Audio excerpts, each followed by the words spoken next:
1,000 points. Blood Angels versus Tau. We're playing Dawn of War and Annihilation. Full double sixes. He's deploying his crew and nothing else. I got to go first, unfortunately. So I chose to deploy nothing. He's putting out his crew. Same list as last time. We've got a Ball Predator, Assault Squad with Priest and a Rhino, Cheating Dreadnought in the drop pod, and there's an Assault Squad with Jump Packs and a Librarian. Train looks pretty good too. So Carl, on the new Blood Angel, the way I read it, how many Oh, points is it? 1,000. So in the first turn, these guys moved up. Moved up. Seriously dropped in and flamed 8 guys. And then he failed to penetrate with the railgun, fortunately. The other railgun missed the Rhino. So now we're moving on to turn 2. So here you are, bottom of turn 2. His stuff came on.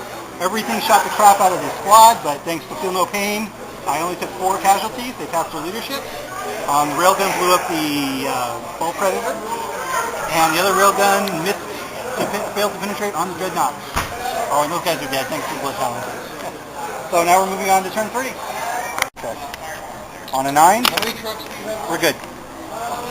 So here we are, bottom of 3. Tons and tons of shooting at these poor Assault Marines. After they got shot up, they moved over here, killed the Assault stealth suit. Librarian came over there and forced weapon his commander. There's 5 guys left. Melted gun out of the hatch, blew up that hammerhead. Dreadnought's kind of hanging out now. And so that's it. Now we're moving on to the top of 4. So into turn 4, these guys came over here and wiped out the Fire Warriors. Took some more pot shots with his last 2 remaining tanks to no effect. So this is turn 5. We rolled for turn 6, but everybody came up, assaulted the Hammerhead, the last remaining vehicle, and that was it. There's no Tau left on the table. And the middle of turn 6. Hey, just some real quick commentary on this game. It was really a lot closer than it seemed in the video.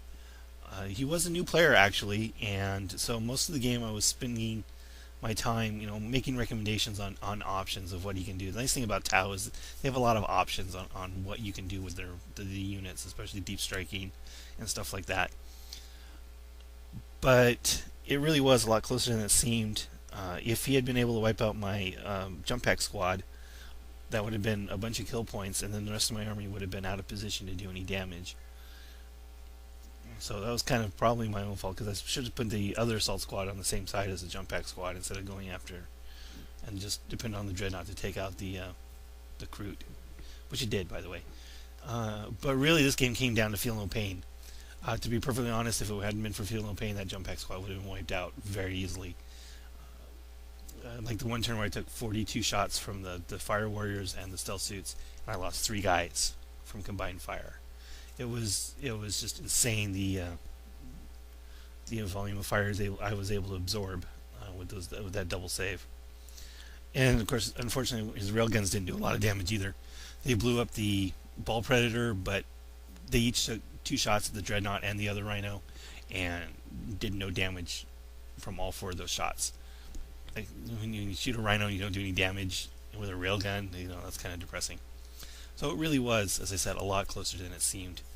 Next week I'll be hopefully back up to 1,500 points, because we were supposed to do 1,500 points every week this month instead of an escalation. But my opponent only brought 1,000 points because he didn't get the memo in time. So that's it. Just wanted to make some notes about this game, and I will talk to you later. More to come.